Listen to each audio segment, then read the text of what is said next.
Okay, I'm at City Hall. What was your name? Julie Michaud. I got one question.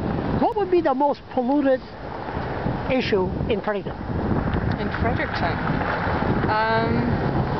That's a good question. I mean, we're not a very industrial city, but there's a cement plant. That might, I'm not sure though. You'd have to check. What about that stack, UNB?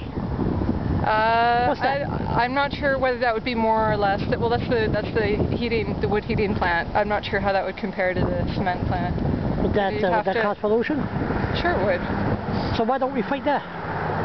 Well, there are bigger pollution issues in New Brunswick. Of course, there's a politician moat, but we can't stop that. That's what this is Fredericton, you know. A lot of pollution here. The politician, everything. I mean, the other thing about wood heating is wood heating isn't perfect, but it is a renewable resource. So if you use wood from sustainably managed forests, it can be an okay accompaniment to less polluting types of heating. It's better than heating with electricity, which of course comes from fossil fuels like coal and oil. So I don't know what the emissions comparison would be between, say, the heating plant and a cement plant. I'm going to find out. Yeah. Where's that cement plant here in Fredericton? I'm really terrible with... Same here. North side, east side, short side? I think it's on the south side. Good. I think. I never noticed. Like out towards the industrial park, if I'm not mistaken. I gotta look for it. Yeah. Scale of 1 to 10. Green City.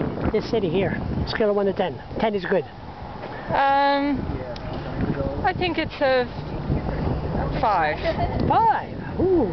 I think that maybe even a 6. I mean, it's done some good things. I know it did a lot of retrofitting on municipal buildings for energy efficiency and things like that, and it does encourage citizens to take green actions, but on the other hand, it's not encouraging a sustainable model of development. We've got a lot of single-use areas, big box stores that are flattening the UNB woodlot.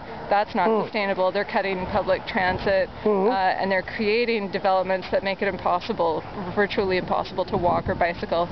So those things are not green. I think I'm going to revert back to my 5 as the rating.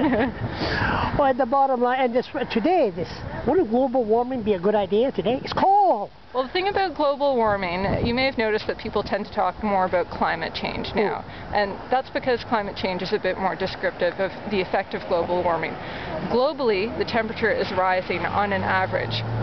That doesn't mean that the temperature is rising to the same degree in every part of the world. The net effect is that it affects all of the world's climate, and that can cause all types of different climate changes that are an irregularity based on historical climate patterns in a given area. So it might mean more wet weather, more dry weather, all of those kinds of things.